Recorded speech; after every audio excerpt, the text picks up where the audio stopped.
Zemiaky patria k najčastejšie používaným plodinám na svete. Ako sa však o chvíľu presvedčíte na vlastné oči, nie sú určené len pre náš žalúdok. Naše staré matere napríklad spoliehali na silu surových zemiakov v boji s horúčkami. Zemiaky nastrúhali, priložili na chodidlá, prekryli látkou a nechali pôsobiť.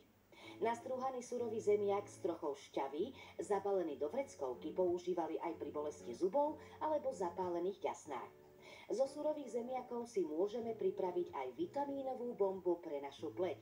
Zo pár zemiakov nastrúhajte na tenké rezančeky, prípadne ich najemno nastrúhajte, výživnú masku naneste na tvár a po 15 minútach tvár opláchnite. Zemiak dokáže stiahnuť rôzne zápaly a tak je vhodný najmä pre problematickú pleť. Stačí na boľavé miesto priložiť plátok zemiaku.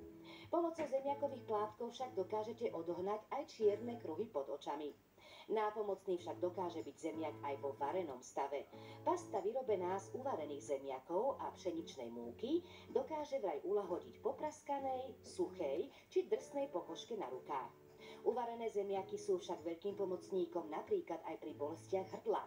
Roztlačte 5 stredne veľkých uvarených zemiakov a ešte teplé preneste na šatku. Potom už len stačí rýchlo aplikovať na hrdlo a čakať na úľavu od bolesti. Obyčajný zemiak však dokáže aj iné divy.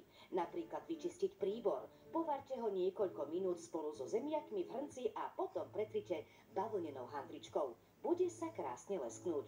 No a nemôžeme obísť ešte jedno milé využitie zemiakov vo forme pečiatok. Určite máte ešte v živej pamäti ich vlastnoručné vyrábanie, čo znamenalo zábavu na celý deň. No verte, že radosť určite urobia dnes aj vašim deťom. Lebo predsa niet nad vlastnoručne vyrobenú hračku či pomôcku.